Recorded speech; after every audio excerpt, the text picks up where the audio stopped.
Quando você fala em setor privado, é Brasil e lá fora também, investimento externo. Principalmente o interno, o setor privado interno, que no Brasil, na nossa história, talvez nunca tenha investido mais de uns 15, 16% do PIB. Na época em que o país teve 26, 27% do PIB de investimento total, era 16% do setor privado, sei lá, 17%, quando muito, o resto era o governo.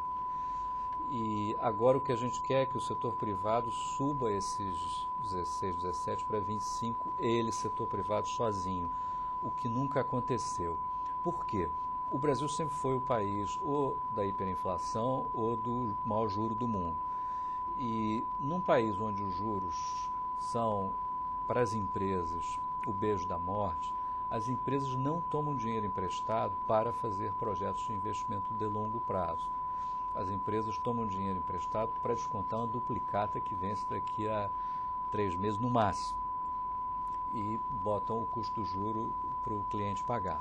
Esta é a cultura, que é uma cultura defensiva que responde ao fato do Estado ser gigante, indisciplinado do ponto de vista fiscal, forçar uma taxa de juros muito grande e com isso torna o setor privado sempre um acionista menor, um participante de segunda ordem no processo de investimento. Se o Estado não precisasse se endividar e nós tivéssemos taxas de juros de primeiro mundo, 5% ao ano, as decisões das empresas seriam diferentes quando se trata de investir. Uma coisa é você tomar dinheiro emprestado 50% ao ano para fazer um projeto de investimento. Outra coisa é tomar dinheiro emprestado a 6% ao ano para fazer um projeto de investimento. 6% ao ano são os juros do BNDES. Por isso a minha pergunta, até onde vai o crédito amplo do BNDES? Ainda existe essa necessidade? O BNDES não substitui o mercado de capitais, ele complementa de forma útil e tal, mas por maior que ele seja, ele não substitui o sistema bancário. Fortalecer o BNDES, bom ou ruim, sei lá, tem pessoas que têm pontos de vista diferentes sobre isso. Mas o fato é que não vai resolver o problema. Mas resolveu durante a recessão, ou a provável recessão, que não aconteceu, como o presidente Lula disse, foi uma marolinha. Até que ponto é importante que esse crédito continue sendo fomentado em relação ao BNDES? Não resolveu o problema que estávamos nos referindo, que é o problema do crescimento. Resolveu um problema momentâneo e conjuntural de uma crise, onde o governo teve que fazer uma coisa parecida com o que o governo Fernando Henrique fez no passado, com o nome de PROER, ou seja, fez uma opção de financiamentos a bancos e a empresas em caráter emergencial para evitar que esses bancos e empresas quebrassem e ocasionassem um efeito dominó perverso na economia. Foi muito útil e importante o BNDES ter emprestado dinheiro como emprestou para algumas empresas que estavam prestes a quebrar por razões associadas à crise e que teriam um impacto horroroso do ponto de vista de emprego, de expectativas. Então, sim, resolveu aquele problema conjuntural da crise. Mas as coisas que você faz na crise e naquelas condições excepcionais não são as coisas que você pode fazer no dia a dia. O BNDES não pode dobrar de tamanho todo ano, não tem recurso para isso.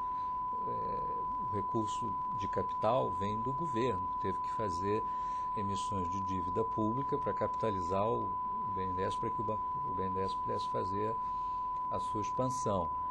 Situações emergenciais requerem soluções emergenciais. O problema do crescimento é de outra natureza. Nós queremos um arranjo permanente de provisão de fundos, de poupança a custos competitivos para o conjunto da economia e não apenas para uma pequena minoria de empresários que têm acesso ao BNDES. Vamos falar de medos. Do que você tem medo no governo eleito? Bom, eu tenho medo das recaídas que são normais em governos que acomodam a diversidade, dentro da diversidade política deste governo, como aliás o anterior também, tem sempre gente com ideias econômicas exóticas. Você pode dar nome aos bois? As cabeças? Eu acho que isso é uma tese suficientemente clara para que a gente não precise exemplificar o nosso, quem está nos assistindo, tem exemplos disso o dia inteiro, quando as autoridades vão falar, os mercados acompanham, é quase como se fosse uma pulsação do grau de aprovação daquela fala, daquele anúncio. Não tem muito mais espaço para retroceder, recaídas muito violentas na direção de práticas erradas que no passado nos levaram à inflação muito alta ou coisa e tal. Não tem muito espaço para a volta do câmbio fixo? Você foi um dos que, pelo menos publicamente, depois de toda a confusão, disse que estava na hora, pensava já há algum tempo em desvalorizar o real. Os brasileiros sentem falta da época da paridade. A gente volta ao câmbio fixo ou é totalmente descartado? Nós tínhamos um câmbio com uma volatilidade muito reduzida nos primeiros anos do Plano Real e que desvalorizava numa taxa constante de 8% ao ano. Nós estávamos vivendo ali nos primeiros anos do Plano Real duas circunstâncias, uma própria daquela época, outra, que é o seguinte, tínhamos o bafo da hiperinflação atrás de nós e a âncora cambial serviu a um propósito útil e provavelmente insubstituível de nos ajudar a vencer a hiperinflação. Nós trouxemos a inflação brasileira de 7.200% ao ano, no mês que ela desapareceu, para 1,6% ao ano no ano calendário de 1998. Foi uma vitória extraordinária que a gente não teria conseguido sem utilizar a âncora cambial.